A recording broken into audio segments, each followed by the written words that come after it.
And it means we're being recorded. So, hey, everyone do something wild. Hey, we're on record here. Come on, let's all do like crazy hands or something like that. All right, it's hard to see your crazy hands if your video is not on. Oh, there we go. All right. Miguel, it's almost painful watching you do that with your broken wrist, but we'll suffer. Okay, Oh guys. no, I can move it. Like it doesn't hurt like at all. Oh, well, that's good. So you're pretty Yeah, much faking is what you're telling me, right?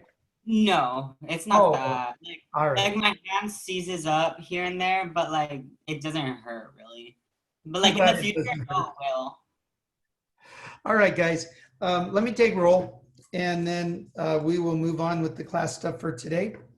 All right, Andrew Baltazar, you are not here. Joseph Esquivel, you are here. Thanks for the thumbs up. Andrew Gonzalez is here. Samantha Gonzalez is here.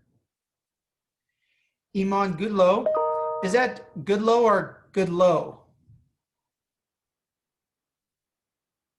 The second one. Goodlow. So emphasis on the low. Okay. All right. Anais is here. Adrian Lopez. You are not here. Natalie Lopez. Also not here. Leilani Lucero. Not here. Miguel Martinez is here. Sarah McQuiston here. And Christopher Miranda, not here. Okay. Hopefully those guys will show up at the end, but if not, I'll post the recording and they can have this awesome live experience recorded. Okay, guys. First off is let me share my screen with you because I want to take you through some resources that are being provided for you guys. If you look on our homepage, which by the way, one thing I just discovered, I wanted to point it out to you, is look up here on this unit with the introduction unit and see that little arrow. If you click on that, that shows everything that we did. And then if you click on this arrow again, everything collapses. And I would recommend that you guys collapse all the old stuff. That keeps your homepage looking neat and really focused on just the stuff that we're working on currently. So keep the current unit and then collapse the old unit. That's what I recommend. Because the more stuff is there, the easier it is to get lost or make mistakes or click on the wrong thing. So the less stuff there is, the less chance there is for making a mistake. And every single basically unit or assignment that we work on, I'm just going to have its own little unit bar up here. Okay. So and they'll stack up over time, but it will keep our page looking a little bit neater. Okay, so there's that. And then also yesterday, the tech guys at the district posted this. It's in case you're having trouble accessing Zoom. Now, obviously all of you are here not having trouble, but this might help if you're having future trouble. Because let's face it, computers are a little bit wonky and glitchy at times, and sometimes they do unexpected things. So click on that. And it just gives you, some steps to go through to make sure your login is being done properly. Okay, let's go back home. And then this one might actually be more useful to you guys on an ongoing basis. So click on Student Tech Support through Remind. I know some of you are probably using Remind in other classes. I told you why that I'm not using Remind, but I'm sure you're using it elsewhere. So check that out. Student Tech Support is now available through Remind. And look at the hours, Monday through Friday, 8 to 3. So if that is an easier way for you to get help, then you'll want to use that. Okay, so you can join student text at WHS support to 81010. That's fine. Or you can click on the following link. So if you want to keep that handy, just remember where it is. If you ever get stuck and you think Remind is the thing that's going to help you, then it's another way to access help. And you want to find whichever ones are the most effective, and that's what you want to use.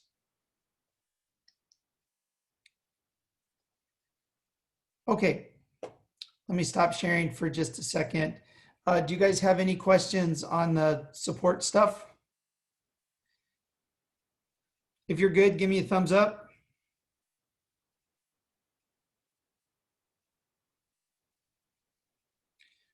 Okay, all right. All right, so let's actually get into the coursework. Now, before we get into the actual assignment I have today, I mean, this is the newspaper class. And, the newspaper has gone through an interesting transformation over the past 10 years for sure, maybe even the last 20 years. We now live in the internet age, right? And the electronic age. So the idea of, a newspaper delivery person throwing in a little newspaper on your front porch every morning and then getting up and reading the newspaper, that is just a paradigm that is almost dead. There's only two people that I personally know of who still get the newspaper. One is my dad. He still gets it. He's 87 years old. And the other one is Mr. Dykeman, our drama teacher. And sometimes he just acts like he's 87 years old. Those are the only two people that I know who still get a newspaper delivered to their house. And so, that newspaper, that old newspaper is kind of a dying thing, because more and more people are getting their news electronically through web pages, through news pages, or just through apps, apps coming in with a news feed. There's some good to that and there's some bad to that. The good news is you have instant access to updated information. So that's nice. The bad news is you just get a really narrowly focused amount of news. Like if you were to get the old newspaper, it'd have a front page section with all the news stories of the day. And the most popular ones, or the most interesting ones for people to read, would be on the front page. And the reason they did that is to sell papers. If you put all the interesting stuff on front, people are more likely to buy it. But then as you go back through the pages, there are just a ton of news stories. And you get a much well-rounded view of the overall news that's going on, not just in the state, but also in the country and in the world. And it's all available for you to look at. We don't really get that with the news feeds that come through. So like I said, there are advantages and there are disadvantages. Another advantage to the electronic news is you don't get newsprint all over your hands. I used to read the paper and I would have the ink and the newsprint all over my hands. And then I'm kind of a white t-shirt guy. So I would have sometimes fingerprint stains on my white t-shirts. So, we don't have that mess anymore. But anyway, so how does that impact our school newspaper? Okay. Well, in normal times, when we're in school, we do produce student newspapers. However, we don't really do a traditional newspaper in the newspaper in the traditional sense. If you look at the word newspaper, the first part of that is new. And that's where the word comes from. That's where the term news comes from. It's new stuff. It's new events that are happening, and it's reporting on the new stuff. So that's the origin of where the word news came from. Because of our publishing cycle, by the time we write stories and are able to get them out to print, really not that many times a year, there's very little new happening. There's very little new stuff that we can actually get into our paper. So because of that, I've kind of shifted the focus of it and we're not covering new things that are happening in school, because it just kind of goes flat when you covered something that happened 6 weeks ago or a month ago. Nobody's interested in it anymore. So what I've tried to turn the class into is a way for you guys to research and to write about things that you actually care about. And then for you to develop your voice as a writer so that you could express your message to your audience in as excellent a way as possible for you as an individual. All right, so because of that, we can have gone into a different direction. All right, so let me share my screen again. Oh, and by the way, I don't know how and if we're ever going to be able to publish anything while we're doing distance learning. I actually have a budget to print newspapers, but at this point, you know, that's not even an issue. So I don't really know how and when our stories are going to be able to get out. That's completely dependent on when we go back to school and all that other stuff. Okay, let me share my screen again.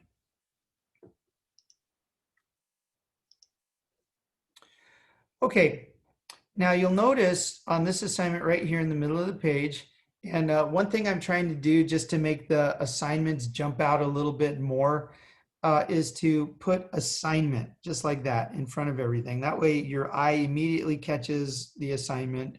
But even if I forget that, remember anything with a point value underneath it is an assignment. Okay, so just make sure you're paying attention to what's on the page. All right, so the assignment today is to do a newspaper research template. All right, so just let me show you what that template is all about. And again, I've had to modify this for online learning. Okay, first off, the things that we are researching hopefully are things that are interesting to you. Now, if you pick a topic that's actually interesting to you, then the whole assignment becomes different. Instead of this is something I got to do, it becomes this is something I get to do. It's get to versus got to. You know, when you're researching things that you're interested in, you're actually learning. It's the best kind of learning that there is. You're directing yourself, you're choosing your resources, and you're researching the information to understand something that you really care about. So if you spend time finding topics that you actually care about, the whole research process becomes a lot easier. The work itself doesn't become a lot easier. The work is the work, but because you're interested, because it's fulfilling a need for information that you have, the whole process becomes better. In other words, you're doing it for you. You're not doing it for me anymore, the teacher. You're doing it for you because it's important. And let's say that no matter what, you're going to spend 10 hours researching a topic and writing about it. That could be 10 good hours that you're fulfilling your own kind of need there, or it can be 10 hours where you're just doing whatever. And so it just makes the time a lot better, and it makes it makes it go by faster. Anything you do that you like, where you're actually benefiting from it, goes quicker than anything you're doing that you don't like. Okay.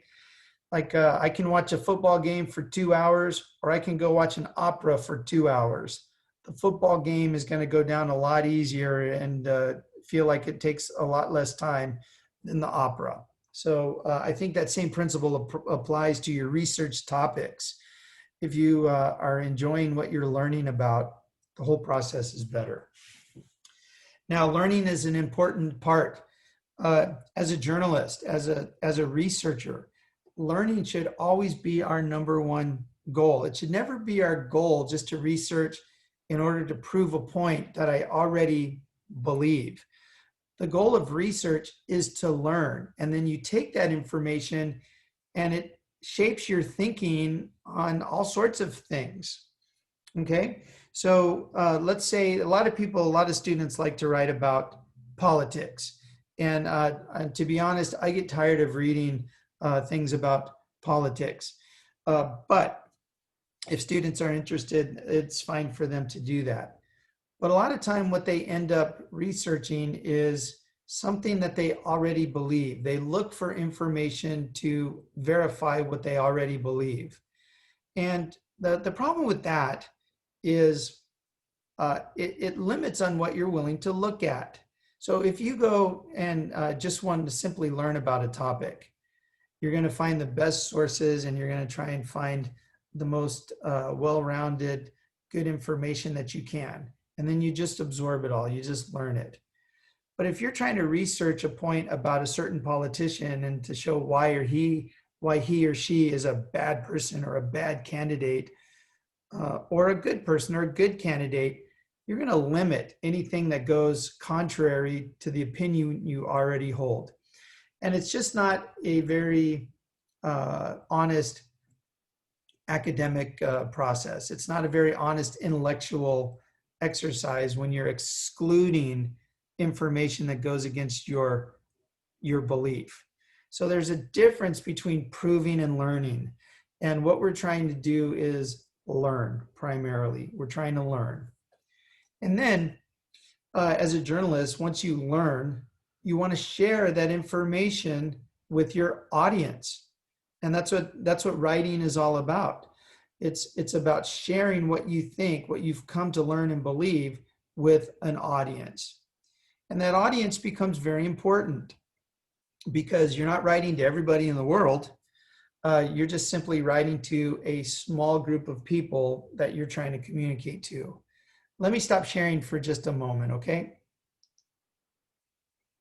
Okay, I'm just going to make up a random topic with two audiences. Okay, safety in crossing the street.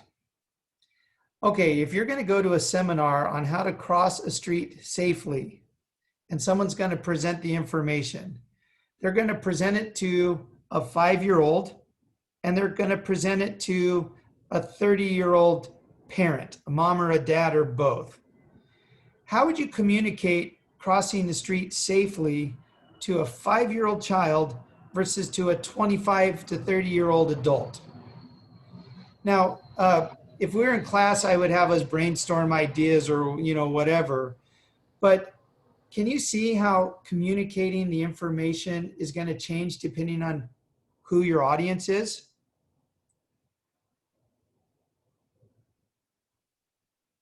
Give me a thumbs up if you kind of see the difference.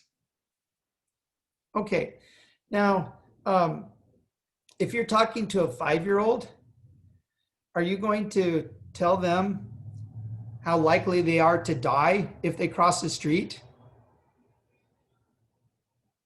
It might scare them and scar them for life, right? You're probably not going to emphasize how many kids die. Yes, exactly. Thank you for that little reaction, dude. You're probably not going to scare the you-know-what out of the 5-year-old. But can parents handle that information? Yeah. Would you give statistical information to parents? Yes. Would you give statistical information to a 5-year-old? Probably not, okay, because it's not going to really be meaningful to them. No, because they can't understand it.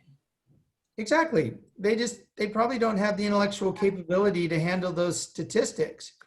And so with the 5-year-old, you're going to keep it really simple, really basic, okay? And you're not going to make them feel like they're going to die every time they get to the corner. Okay, so anyway, you take that same principle and you apply it to what we do, and it really changes. So let's say you're going to write a tech article, okay? Not everybody is interested in tech at the same level. So you got to pick your audience. Is this going to be something about phones that everyone's going to be interested in?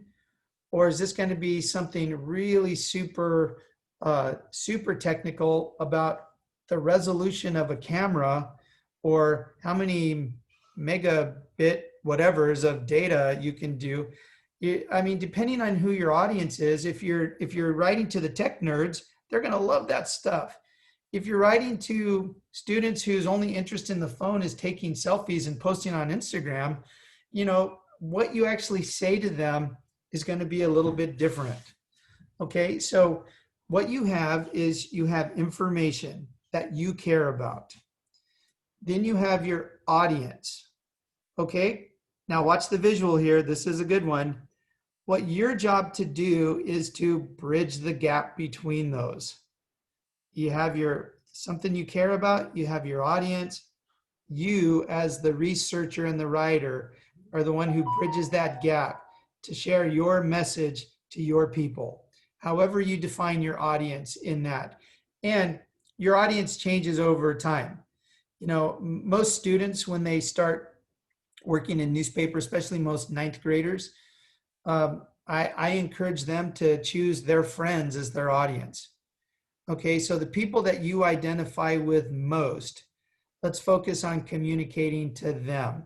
And then as we grow as writers, we can expand our audiences. Okay, so, for me, like the information I give to students in class might be the same, but I have to pick a different communication style to your parents when they come for back to school night. It's just that kind of idea. Neither one of those audiences is necessarily my friend group. In fact, I work with students on a daily basis, so I'm very familiar with that. Parents of high school students have kind of become my peer group because I've had two kids who are in high school. As I get older, I get farther away from my kids being in high school, both are graduated, then I'm not really part of that audience anymore. I'm more like the grandparent age, not necessarily the parent age. So our audience and our focus has to shift over time. But for you guys, I recommend that you just pick your friends, people you know, as your primary audience, and then we'll expand from there. Okay, so hey, one benefit to online learning, I made up a new visual. Here's you, here's your audience, you are bridging the gap. Let's just always remember that. That's your responsibility as a journalist to do that. Okay, and here's one other thing. If you care about your audience and you care about your message, you're going to want to do an excellent job. If you don't care about these people, and if you don't care about your message, then you're not really going to care if you do a crummy job or not. That's why caring is important. Okay? All right. And then also one other thing, when we actually publish this, when we actually start printing things, print becomes permanent. And, if you guys make a lot of mistakes or if something is really wonky, your friends are going to be getting all over you when they see it. So that's my job. My job is to make sure that you guys come across looking excellent. And I'll tell you one thing, that's what I care about most in this class, working with writers and help them get their message out to their audience in the most excellent way possible. That's the part of the job that I care about most. So really the way I want you guys to look at me in this class is not so much like a traditional teacher, but my job is to make you look good in front of your friends and in front of your family. I've had many students come back and tell me, kind of embarrassed, but they're like, hey, my mom put the newspaper up on the refrigerator. They're proud of it. They're proud of their kids. And I want you to be proud of what you've done as well. So again, like I'm your best friend in this class. I am the teacher, but I'm your editor. And my job is to make you look excellent. And I want you to understand that because it changes our relationship quite a lot. That means that anything that I suggest to you from an editorial standpoint is not because I'm being picky. It's not because I'm being, a snooty old smarty. It's because I want you to look excellent in front of your audience. Okay? All right. Before we move back to the research template, is there any question on that? All right. And one other thing too is we're not going to get into journalism writing style today. We're going to do the research first, and then when we're ready to write, I'll explain that to you. But this is different from any school writing you've done in the past. And, you know, I'm guessing that most of you really didn't sign up for newspaper as your first choice of elective. You might have gotten just put in here because the other electives were full. I mean, hey, I've been doing this a long time. I know that that's why most people are in here. This is a unique experience to really develop your voice as a writer, unlike any other class you've ever had, because I'm not trying to make you sound like me. I'm not trying to make you write this paragraph a specific way or this essay according to these really rigid standards. I'm not trying to do any of that. I'm trying to help you as an individual develop your voice as a writer. You get that very few places in school, and this is one of those unique places. So wherever you're at in your writing abilities, if you work at it, then you will grow in ways that you just really won't understand until it happens. Okay? All right. So let me share my screen again. Okay, so basically, guys, the most important part of the whole journalism process is not the final product. It's not the final paper that gets printed. That's just what everybody sees. The most important part is the research. It's the learning part, okay? So I provided this template. So I'll give you a template for every single assignment that we do online. If we ever go back to school, I got a paper version of this as well, but we'll just do it online. So, you know, just write your name, of course, obviously. And then what I want you to do is, first thing is you have to pick a topic. Now, how do you pick your topics? Well, there's a lot of different ways. The way I normally start is I go to one of the newspaper websites. So let me jump to one. This is one that I go to frequently. It's MSN, Microsoft Network. And you can just type MSN in, it takes you to that. And it goes to all sorts of different types of pages. And you have national news, you have international news, you have local stuff. And just for kicks and giggles here, I decided to take a current event, and it's the fires that are going in California. I heard on the TV news yesterday that these fires were starting to break records. So I just clicked on this article. All right, so California crews battle massive wildfires, get some good news. The weather is really cooperating with us. Okay, and here's an article. And here's one of the most tragic things is this really cool old Volkswagen bus. This is a 1960s era bus. You can tell by the bumper and the split window. And that thing was just roached in the fire. That's kind of sad. So anyway, here's an article about the fires. All right, so what you want to do throughout this is go back to our page. And so like the topic you might pick is California wildfires, something like that. And then explain why you're interested in the topic, etc. Now, notice under here, it says source number 1, okay? So sources become very important things for journalists because none of us are experts in any of the topics we're writing about. So that means we're reading what other people have written, and we need to give them credit for it. We're not trying to say that this came from our experience, but this is their experience. This is what they wrote about. These are our sources. All right, so one thing that's nice about doing this online is you can actually go up to the web browser. Whoa, my dog scared me.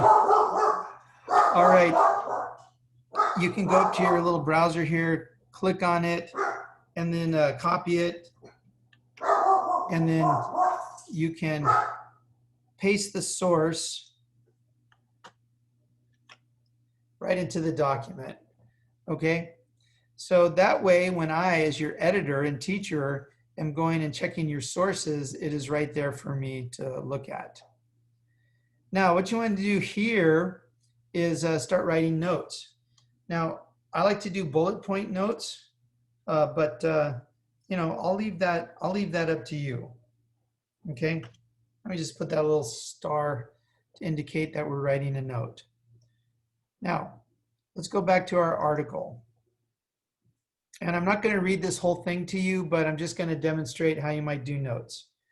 Okay, firefighters.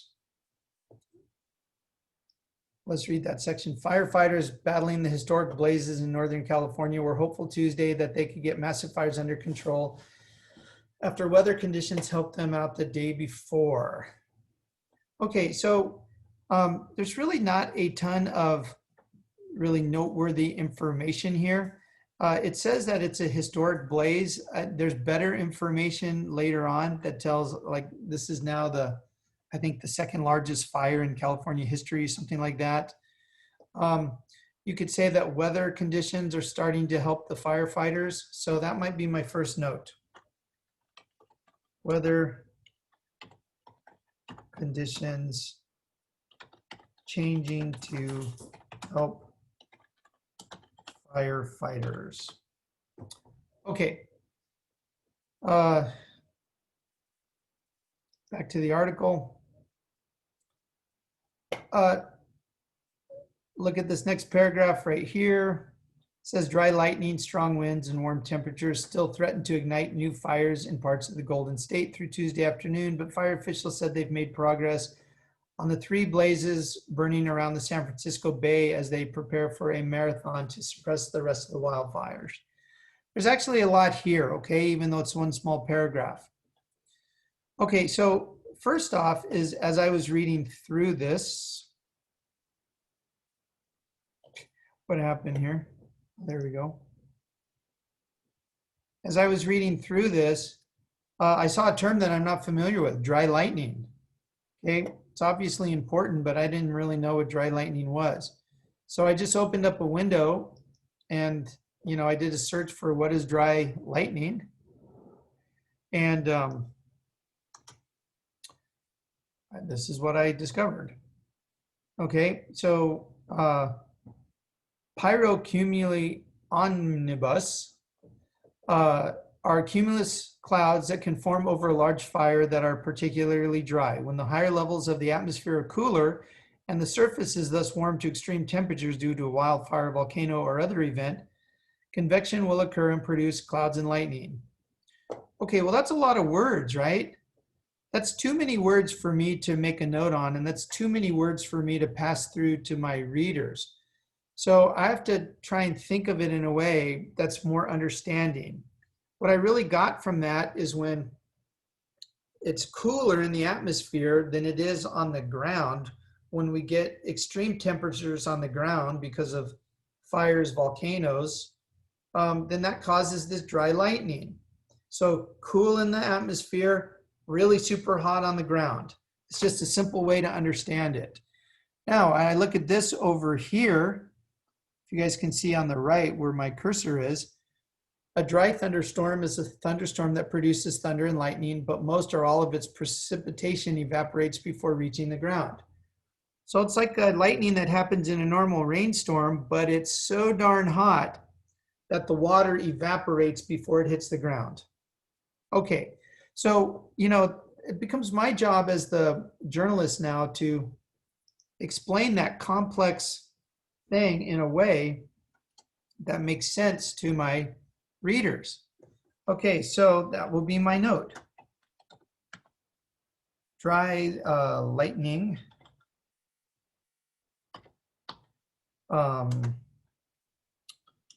Let's see, is when it's cool in the atmosphere and extremely hot on the ground due to fires. And I eliminated the volcano part because, let's face it, we don't have any active volcanoes that we have to worry about right now. So it really is due to the fires. Okay. And for me, that's probably enough. You probably could add the part about the precipitation evaporating, but you don't necessarily have to. Now, the reason why this is important is because this tells the audience why we're having all these fires. It wasn't started by arsons. It wasn't started by, someone flicking a cigarette into some dry grass. It's due to this dry lightning. And then another thing we learned from that article is there are 3 major fires surrounding the San Francisco Bay area. Okay, so basically now what I'm doing is I'm reading the article. I'm just trying to learn about it, and I am writing all the notes. Okay, now that can be a little bit of a time-consuming process, but you know what? There's no shortcut to research. If you shortcut on your research, you're really not going to have much to write about. Okay, and then when you're done taking all your notes, just summarize, highlight the most important parts of the article. Now again, you're not going to print exactly this to your readers. This is just you researching and learning. Okay, so then you go to source number 2, do exactly the same thing. Once you do that, then you go to source number 3. So every article that you guys write has to have at least 3 sources. And the reason I want you to have 3 sources is because, like I said earlier, we are not experts at anything. And it's our job to take a complex subject, really learn it, understand it, and learn it, and then communicate that to our audience. Now let me stop sharing for just a moment. Think about it this way, okay?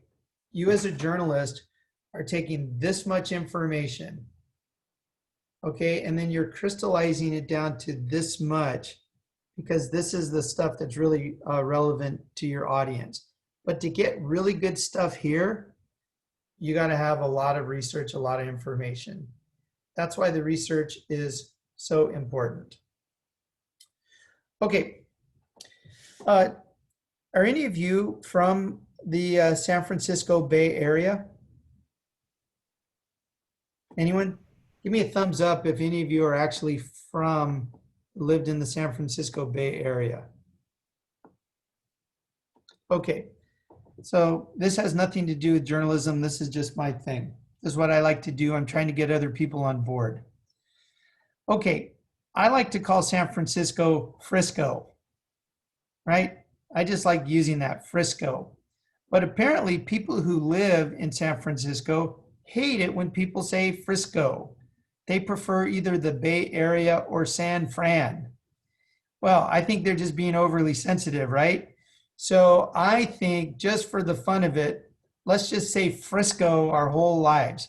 I had a friend who used to get really annoyed, and every time he'd tell me how wrong I was, I would say it like 5 more times. Frisco, Frisco, Frisco. Especially if you're referring to any of the San Francisco ball teams, like the Giants or the 49ers. If you just say, oh yeah, I see Frisco is playing the Dodgers or something like that, that really gets in their grill. Nah, Mr. San Fran. No, it's Frisco. Frisco. Yeah. Anyway, hey, it's journalism. We can agree to disagree, but still be friends, right? That's what it's all about. It's about the free sharing of ideas. Okay, guys. So here's the deal. Back to our paper here. So I know that I know that this appears to be a lot of work, and it really is a lot of work. And I'm really more interested in quality than I am quantity. I'm more interested in you guys doing an excellent job than I am, doing things quickly. And we are not going to be in a position to print a newspaper in a while anyway. So here's what I want to do. I am not assigning a due date on this project. Okay, so what I want to do is, at least going through this the first time, I want to go through and be able to check how you're doing and check your sources out, just to make sure we're starting off on the right foot. So what I'd like you to do between now and Friday, okay, between now and Friday, because I've used a lot of your time this morning, so there's not a lot of time left to research. We're going to have our 30 minutes tomorrow. But between now and Friday, I want you to find a topic that you're interested in researching, and I want you to get started. I want you to have the topic. I want you to explain why you're interested, have the source, and I would like at least some notes. Okay? And then on Friday in class, I'll check what you guys are doing, and then I'll give you the rest of the class time on Friday to do that. And then on Tuesday, we'll start on source 2. Okay, guys, are there any questions on that? Okay, so here's the problem that you may run into. Because I'm a little bit loose and easy on this first assignment and there's not a hard due date, it might be easy for you to feel like you need to procrastinate, or you can procrastinate. Please don't do that. So by Friday's class time, I want you to find a topic and do all that stuff, and at least have read an article and started taking notes. And if you have 3 to 5 notes on that, that will be good for starters. And then we'll use the rest of the class time to finish it. Okay. And another pitfall that students run into is they often take way too long to figure out a topic. I say find something that's interesting to you, but don't look for perfection. Just look for something that you like. And I'm not limiting, what you can look up. If you like sports, do something related to sports. If you like fitness, do something related to fitness. If you're interested in California news, find something interesting in California news. If you are interested in the political stuff, find political stuff. Okay, but don't wait for like the perfect topic to come up. Just find a good topic for you. Okay, do you guys have any final questions? How many notes do we need for each section? So that's going to vary. The general rule is the more information you have to work with, the better you can pick and choose the really good stuff. So like, let's say you research something and you have like 3 notes or something like that. That's just not enough information to do a good job. If you have 12 notes, you might only use 3 or 4 of them, but at least you get to pick and choose what's the best, right? So, it's like a box of candy or something like that, an assorted candy. If they only had 1 candy and you didn't like it, you'd be out of luck. If they have 20 candies in a pack and you get to kind of pick and choose, you're going to get something you like, right? So look at it like that. The more information you have, the more notes you have, the more choices, the more good choices you're going to have later on when you're writing the article. That's a frustrating thing when kids finish researching and they don't have enough stuff to write an article. Then what they end up having to do is go back and redo it. One of my friends one time told me, he said I'd done a project and I'd kind of rushed through it, and he goes, "Why'd you do it that way?" And I said, "Yeah, I didn't have a lot of time." And he just says, if you don't have enough time to do it right the first time, when are you going to have time to go back and redo it? And you know what? That taught me, just do it right the first time. So that's what I would say to you guys. Okay. Any other questions? Okay. One more. Oh, yeah. We can search multiple articles, right? Like way more.